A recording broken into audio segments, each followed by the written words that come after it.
तुमादिदेवः पुरुषा पुराणः तुमस्य विश्वस्य परम निधानम वेत्तासि वेद्यम च परम च धाम त्वया ततं विश्वमनंत रूप वायुरमण शशांकः प्रजापतिस्त्वं प्रपितामहस्य नमो नमस्तेस्तु सहस्रकृत्वा पुनश्च भूयोऽपि नमो नमस्ते।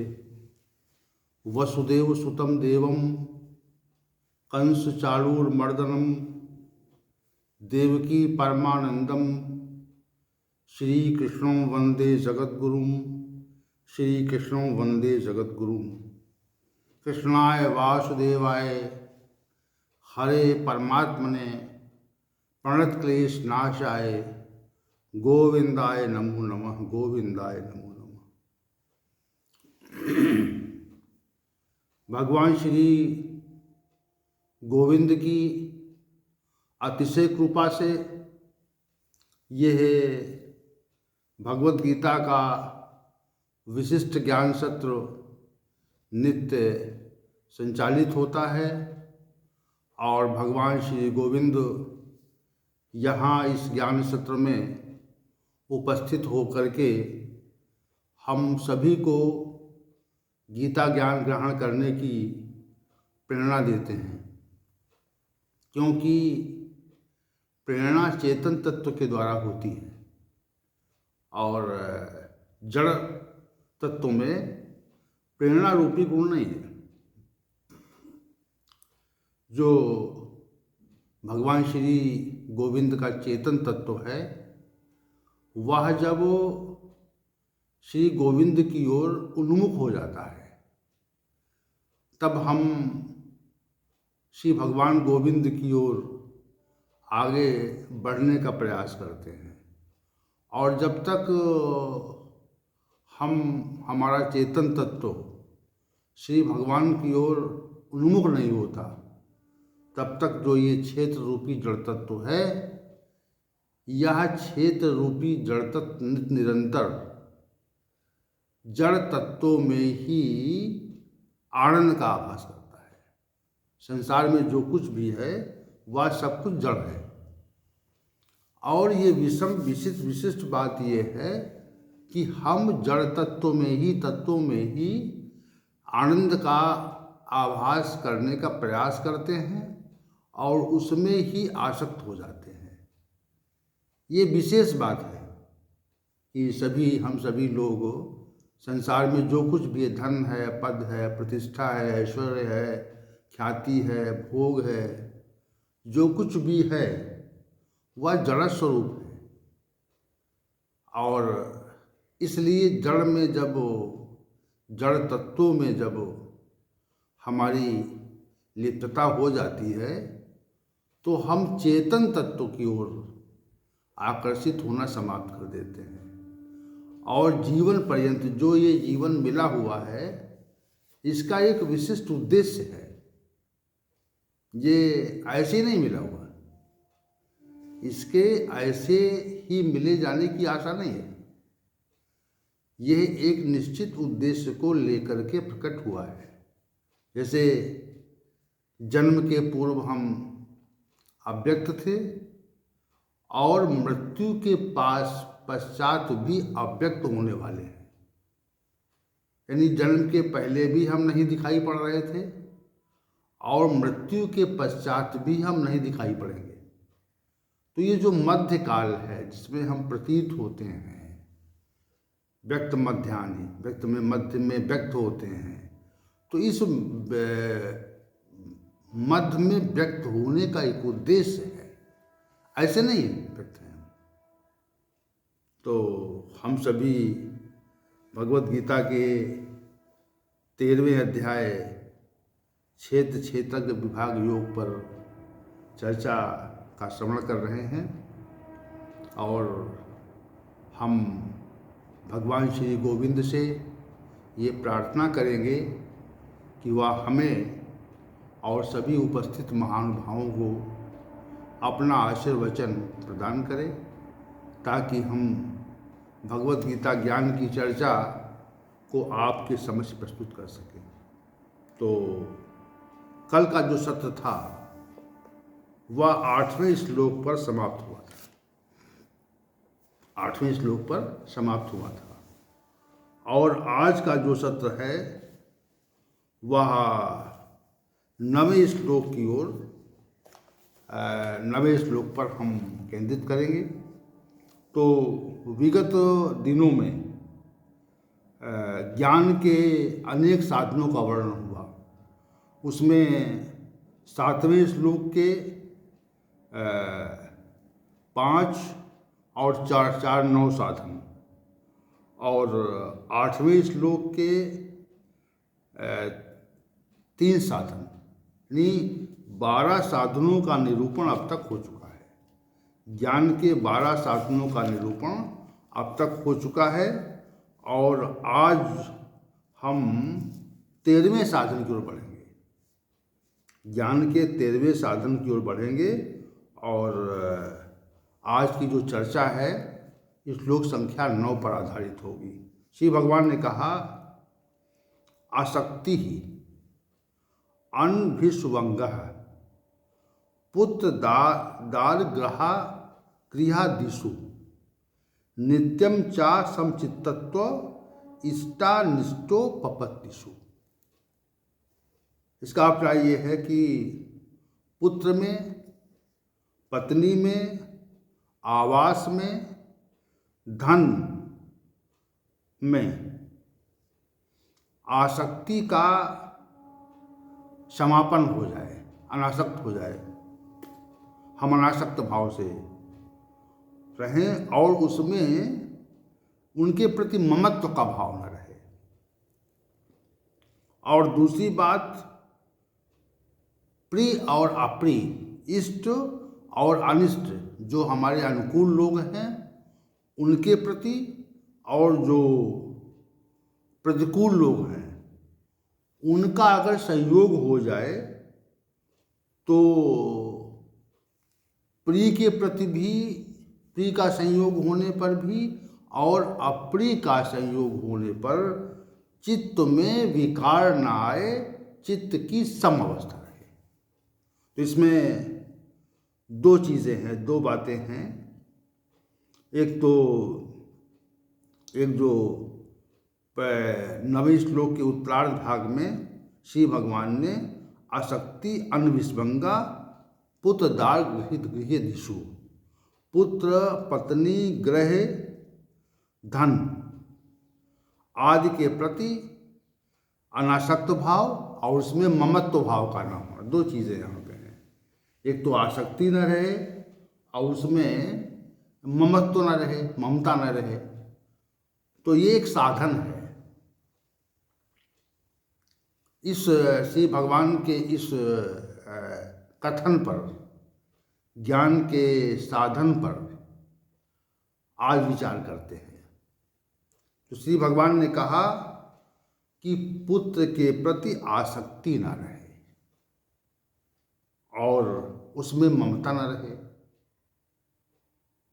फिर दूसरी बात कही कि पत्नी के प्रति आसक्ति न रहे और ममता न रहे। और जहाँ पर हम रह रहे हैं, जिस आवास में हम निवास कर रहे हैं, उसका अगर परित्याग करना पड़े तो मन में कोई प्रतिकूल भाव उत्पन्न न हो, उद्भवित न हो। और तीसरी बात कही, धन जो है, धन आदि के प्रति जो कुछ हमारे पास संपत्ति है, धन है, उसके प्रति भी आसक्ति न रहे, अनासक्त भाव रहे और ममता न रहे। तो ये तथ्य उन्होंने कहा ज्ञान का ये एक विशिष्ट साधन है। अब हम ये विचार करें कि हमारी आसक्ति पुत्र के प्रति भी रहती है और मनुष्य पुत्र के लिए ऐसे ऐसे कार्य करता है कि वह शास्त्रों में जो वर्णित मनुष्य के कर्म है उनका परित्याग तक कर देता है, पुत्र के प्रति आसक्ति के कारण और उसके ममत्व के कारण।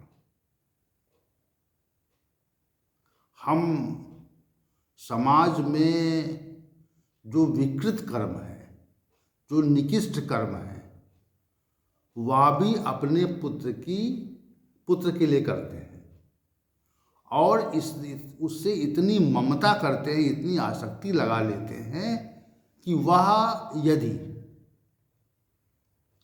असामाजिक मार्ग पर, अनैतिक मार्ग पर, अधार्मिक मार्ग पर चलने को उद्यत होता है तब भी उसका समर्थन करते हैं। ये जो महाभारत का युद्ध हुआ है, ये है इसका जो मूल कारण था वह दुर्योधन ही था और उसके जो पिता धृतराष्ट्र थे, जो साम्राज्य के राजा थे, तो उन्होंने अपने पुत्र के प्रति इतनी आसक्ति उत्पन्न कर ली, इतना ममता का भाव उत्पन्न कर लिया कि वह अनेक प्रकार के अनैतिक कर्म करता रहा और उन्होंने उसका समर्थन किया। उसकी आसक्ति और ममता के कारण ही ये महाभारत रूपी जो युद्ध हुआ, जिसमें लाखों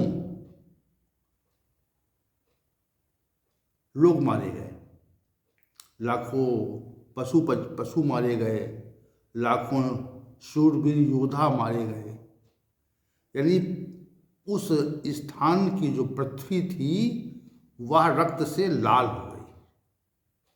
कारण क्या? इसके पीछे कारण क्या है? उसके पीछे पुत्र के स्नेह और आसक्ति तथा ममता का अभाव ही रहा। तो ये आसक्ति इतनी प्रबल है कि इसका शीघ्रता से विनाश नहीं होता।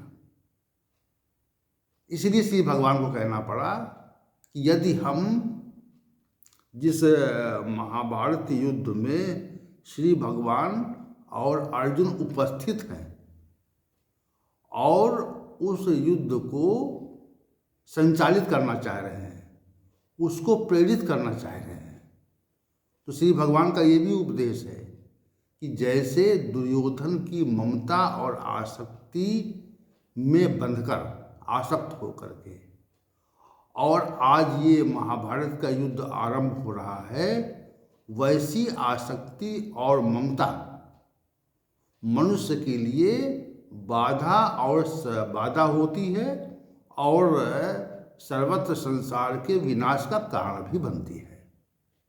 इसलिए ऐसा नहीं होना चाहिए। तो हम सभी साधकों को अपने पुत्रों को ऐसी शिक्षा देनी चाहिए कि वह उचित मार्ग पर चले और उसमें अनासक्त भाव रहना चाहिए। क्यों रहना चाहिए? क्योंकि यह जो संसार है यह नित्य परिवर्तनशील है और इसमें हम सभी के शरीर जो हैं वह विनाशी हैं। कभी हम किसी के पुत्र होते हैं, कभी कोई हमारा पुत्र होता है। तो इसमें जो आसक्ति हो जाती है, वह आसक्ति जो है मनुष्य के विनाश का कारण बनती है और उसके कारण ही हम क्षेत्र के विकार और क्षेत्र की वास्तविक स्थिति को समझ नहीं पाते। श्री भगवान ने कहा उसके प्रति आसक्ति न रहे और उसके प्रति ममता न रहे। एक पहली बात जो उन्होंने कही कि पुत्र के प्रति अनासक्त भाव रहे और पुत्र के प्रति ममत्व का भाव का परित्याग हमें करना चाहिए। तो दूसरी बात क्या कही?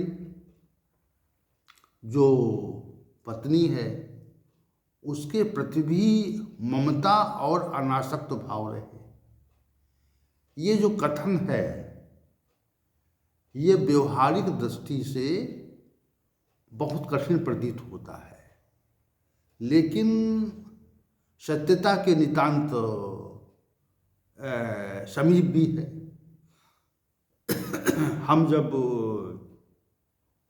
पुत्र और पत्नी के प्रति आसक्त होते हैं तो आसक्त होकर के कभी कभी ऐसे कर्म कर लेते करते हैं जो हमें नहीं करने चाहिए। इतना संकथन इसमें है। देखिए, शास्त्र सम्मत कर्म करने के लिए भगवत गीता का संदेश है कि प्रत्येक कर्म में शास्त्र, प्रत्येक कर्म और न किए जाने वाले योग कर्मों में शास्त्र ही प्रमाण है। तो शास्त्र के प्रमाण के अनुसार हम कर्मों का संपादन करना चाहते हैं और उसमें जो पारिवारिक स्थिति है, परिवार के जो सदस्य हैं, वह उसमें विशेष बाधा होते हैं। जैसे आज के समय जो विशिष्ट पदों पर आसीन व्यक्ति हैं, तो वे अपने परिवार के लिए इतना कुछ संग्रह करना चाहते हैं, उसके लिए इतने अनैतिक कार्य कर रहे हैं। तो अनैतिक कार्यों का जो कारण क्या है, इस पर विचार करते हैं। तो कहते हैं हम परिवार के लिए इतना कुछ एकत्र कर देना चाहते हैं कि वह अनेक पीढ़ियों तक धन और संपत्ति की समाप्ति न हो। और ये देखा जा रहा है, ये प्रयोगात्मक रूप से देखा जा रहा है कि हम अनेक जो विशिष्ट पदों पर आसीन मनुष्य हैं, महानुभाव हैं, वह इतनी अनैतिक और अशास्त्रीय कर्मों को करके धन संपत्ति आदि एकत्र करते हैं और विशद मात्रा में उसको एकत्रित करने का प्रयास करते हैं। दूसरों के अधिकारों का हनन करके हम धन और संपत्ति एकत्र करना चाहते हैं। उसके पीछे कारण क्या है? उसके पीछे कारण पुत्रदार में आसक्ति और ममता ही है। जब ये बहुत विचार करेंगे तो ये पाएंगे कि पहले तो अपने सुख, स्वयं के सुख के लिए, जब हम स्वयं के सुख उपभोग के लिए दूसरों के अधिकारों का हनन करते हैं, तो हमें उसके परिणाम में वह तथ्य प्राप्त होते हैं जो कष्टदायी होते हैं, जिसको हम दुख कहते हैं, जिसको हम प्रतिकूलता कहते हैं। तो श्री भगवान ने जो कहा, पुत्र और स्त्री के प्रति आसक्ति और ममता का अभाव हो जाए, तो व्यवहारिक रूप से तो नहीं दिखता है। व्यवहारिक रूप से हमको ये स्थिति दिखती नहीं है, लेकिन जो ज्ञान का साधन है, ज्ञान का जो विशिष्ट साधन है कि हम रहें तो परिवार में, लेकिन उनके प्रति आसक्ति और ममत्व का भाव इतना प्रबल न कर लें जैसा धृतराष्ट्र ने अपने पुत्र दुर्योधन के लिए किया था, और वह बड़े विनाश का कारण बन गया था। उसकी ओर संकेत है कि हम नैतिक रूप से तो उसको हमारा कर्तव्य है कि उनके प्रति हम ममता ममत्व रखें, लेकिन वैसी ममता न कर लें जैसी कि गांधारी और धृतराष्ट्र ने की थी। गांधारी और धृतराष्ट्र ने जैसी ममता की थी, तो वैसी ममता जब मनुष्य करता है तो उसका विनाश हो जाता है। इससे समग्र संसार का एक बड़े समाज का विनाश हो जाता है। और जो साधक हैं तो उनको तो यह करना ही पड़ेगा, आसक्ति और ममत्व के भाव का परित्याग करना पड़ेगा।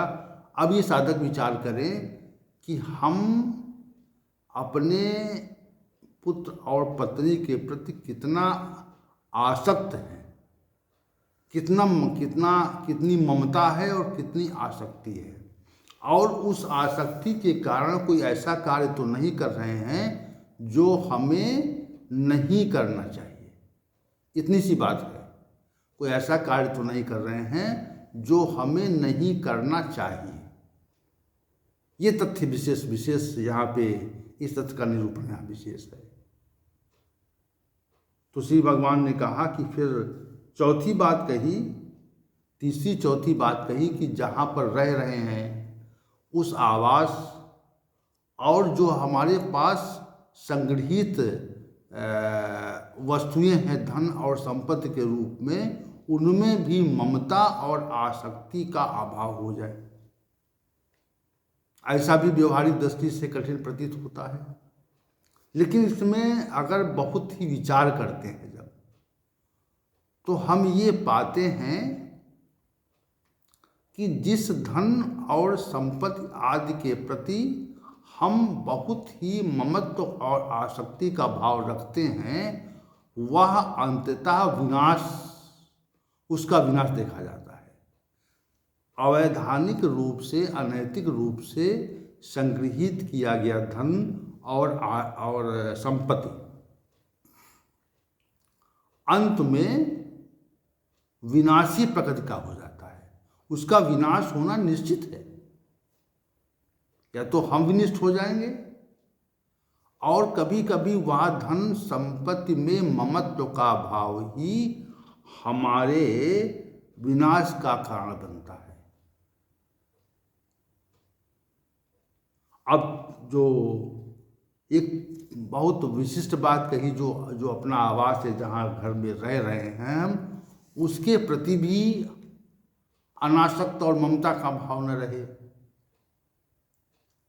तो हम जहाँ पर रहते हैं, जो हमारा आवास है, उसके प्रति ममता और आसक्ति तो स्वतः और स्वाभाविक रूप से रहती है।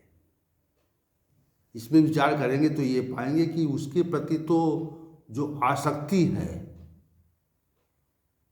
तो वह स्वतः रहती है और शीघ्र वह समाप्त नहीं होती।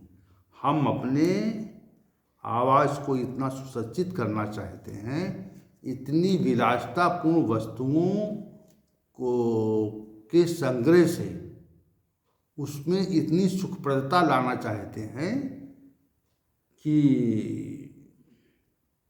वह विशिष्ट हो जाए। और विलासितापूर्ण वस्तुओं का संग्रह क्यों करते हैं? क्योंकि उनसे हमको सुख प्राप्त होता है या सुख मिलने की संभावना होती है, जो हमारे बंधन का मूल कारण है।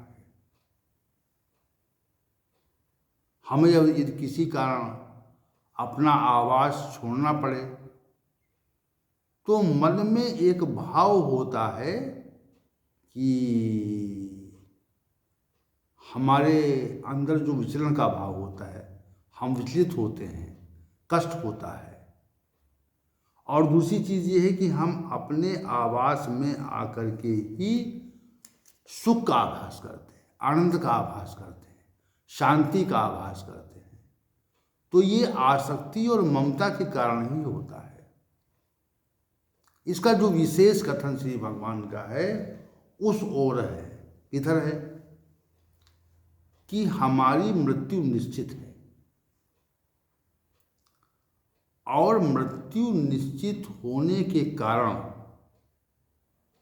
जिस आवास में हमने अनेक विलासितापूर्ण वस्तुएं एकत्रित की हैं और उनका हम उपभोग कर रहे हैं, वे अंततः हमसे छूट जाएंगी, वह अंततः छूटने वाली है। तो श्री भगवान ने इसलिए कहा कि देखिए, प्रत्येक व्यक्ति से, हमारे जो पूर्वज थे उन्होंने जिस आवास का निर्माण किया, तो उस आवास के निर्माण करने से वो आवास जो थे, वो घर जो थे, वह उनके साथ नहीं गए, लेकिन ममता है, ये ममता छूटती नहीं। श्री भगवान का यहाँ पर जो कथन है कि पुत्र के प्रति, स्त्री के प्रति, घर के प्रति और धन के प्रति जो आसक्ति होती है, वह मूल बंधन का कारण होती है। ज्ञान का जो साधन श्री भगवान वर्णित कर रहे हैं यहाँ पर, उसका अभिप्राय एक है। अभिप्राय ये है कि हम जब पुत्र, स्त्री, धन और आवास में, घर में जब ममता और आसक्ति करते हैं। देखिए, पहले जो है आसक्ति होती है और फिर उसके प्रति ममता का भाव होता है। ममता का भाव ये है कि हम उसे छोड़ने की इच्छा नहीं करते, उसे परित्याग की इच्छा नहीं करते। जैसे जिस वस्तु और व्यक्ति के प्रति आसक्ति होती है उसके नित्य संयोग की इच्छा होती है, और ये नित्य संयोग की इच्छा ही बंधन का कारण है। क्योंकि यहाँ का जो विषय है, यहाँ जो श्री भगवान का कथन है, वह इतना है कि हम सांसारिक आसक्ति का परित्याग कैसे करें, और क्षेत्र के जो 7 विकारों का जिनका वर्णन किया गया था, उन विकारों का परित्याग कैसे हो। ईर्ष्या का परित्याग कैसे हो, इच्छा का परित्याग कैसे हो, द्वेष का परित्याग कैसे हो, सुख दुख में समान रूपता कैसे आए, और इस शरीर के प्रति जो है वो कैसे आसक्ति का परित्याग हो, चेतना कैसे अंतिम समय तक बनी रहे और हमारा जो धैर्य है वह समाप्त ना हो। इस विकारों के समापन के लिए ये साधन वर्णित किए जा रहे हैं। तो जो साधन वर्णित किए जा रहे हैं उनके वर्णन का एक कारण है, उनके वर्णन का एक कारण है। तो इसलिए श्री भगवान उन विकारों के समापन के लिए जिन साधनों को वर्णित कर रहे हैं, उन साधनों में श्री भगवान ने कहा, 9वें श्लोक के पूर्वार्ध भाग में ये कहा कि आसक्ति अनविस्वंग पुत्रदार गृहादिषु, पुत्र के प्रति, स्त्री के प्रति, घर और धन आदि में अनासक्त भाव और ममता के भाव का परित्याग। तो इसको साधकों को विशेष रूप से देखना चाहिए, और हम सभी का ये कर्तव्य है कि इस तथ्य पर हम बहुत ही गहनतापूर्वक विचार करें। इस श्री भगवान का जो कथन है, ये श्री भगवान के द्वारा जो ये कहा गया है, यह कितना हमारी साधना के पथ में उपयोगी है। क्योंकि साधना के पथ में जब तक उपयोगी नहीं होगा तो हम साधना की ओर बढ़ नहीं पाएंगे। तो इसका हम प्रयोग कर सकते हैं। हम इसमें आसक्त और ममता का भाव रखकर भी इसका प्रयोग कर सकते हैं, और हम अब तक तो आसक्ति है और ममता भी है, तो इसके परित्याग का प्रयोग भी करें, और ये देखें कि इसके पुत्र, स्त्री, घर और आवास के प्रति ममता और आसक्ति का जब परित्याग हो जाएगा तो उसमें कितनी शांति का आभास होगा। कि रह तो रहे हैं लेकिन उसके प्रति आसक्ति नहीं है। धन तो हमारे पास संपत्ति है, वह दूसरों के उपभोग के लिए, उपभोग का जो भाव उपार्जित होता है, उत्पन्न